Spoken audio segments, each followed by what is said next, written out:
ఈనాటి ముఖ్య అతిథిగా ఖైరతాబాద్ ఎమ్మెల్యే దానం నాగేందర్ గారికి స్వాగతం సుస్వాగతం తెలియజేస్తున్నాము. ఖైరతాబాద్ గణేష్ పుస్తక కమిటీ అధ్యక్షులు దానం నాగేందర్ గారికి స్వాగతం సుస్వాగతం తెలియజేస్తున్నాము.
నిర్వహించి ఖైరతాబాద్ ఉత్సవాలను నిర్వహించడంలోనే దేశంలో గొప్ప గుర్తింపు గౌరవాన్ని పొందడం మనందరికీ తెలంగాణ రాష్ట్రానికి గర్వకారణం.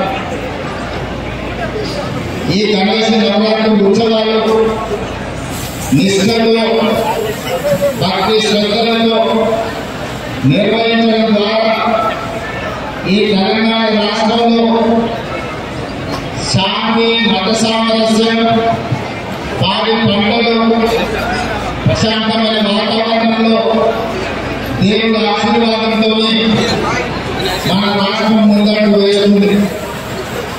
ప్రభుత్వము గణేష్ ఉత్సవాలను ప్రతిష్టాత్మకంగా తీసుకొని గణేష్ ఉత్సవ సమితి నాయకులందరినీ నిర్వాహకులందరినీ కూడా సచివాలయానికి ఆహ్వానించి అందులో ముఖ్యంగా ఖైరతాబాద్ గణేష్ ఉత్సవ సమితి నిర్వాహకులను కూడా రాష్ట్ర ప్రభుత్వం అధికారికంగా సచివాలయాన్ని ఆహ్వానించి వాళ్ళ సమస్యలు తెలుసుకొని గొప్పగా ఈ ఉత్సవాలను నిర్వహించడానికి అన్ని రకాలుగా రాష్ట్ర ప్రభుత్వం సహకారం అందించడం జరిగింది. ఆ సందర్భంగా హైదరాబాద్ నగరంలో 1,40,000 విగ్రహాలను నవరాత్రి ఉత్సవాలకు నెలకొల్పుతున్నారు. ఈ 1,40,000 విగ్రహ ఈ ఆరాధన కార్యక్రమంలో ప్రభుత్వం వైపు నుంచి ఉచిత కరెంటు ఇవ్వాలి అని వాళ్ళు అడిగితే భక్తుల సౌకర్యాలను రాష్ట్ర ప్రభుత్వము ఈ నిర్వహణ కోసమే విద్యుత్తును ఉచితంగా అందించడం ద్వారా భక్తులకు అందుబాటులోకి ప్రభుత్వం తీసుకొచ్చింది. ఈ సంవత్సరం అత్యధిక వర్షాలు రావడమే కాకుండా అకాల వర్షాల వల్ల వరదలు రావడము, వరదలు ప్రజలకు ఇబ్బందులు జరగడము, కానీ దేవుడి దయ వల్ల ఆశీర్వాదం వల్ల ఎక్కువ నష్టం జరగకుండా అతి తక్కువ నష్టంతో ఈ రోజు మనందరం కూడా బయటపడ్డాము అని అంటే భక్తులందరూ భక్తి శ్రద్ధలతో ఈ ఉత్సవాలను నిర్వహించడం అని చెప్పి మనం ఈరోజు స్మరించుకోవాల్సిన అవసరం ఉంది. అందుకే ఈరోజు ఈ కార్యక్రమంలో దీపదాస్ మున్షి గారు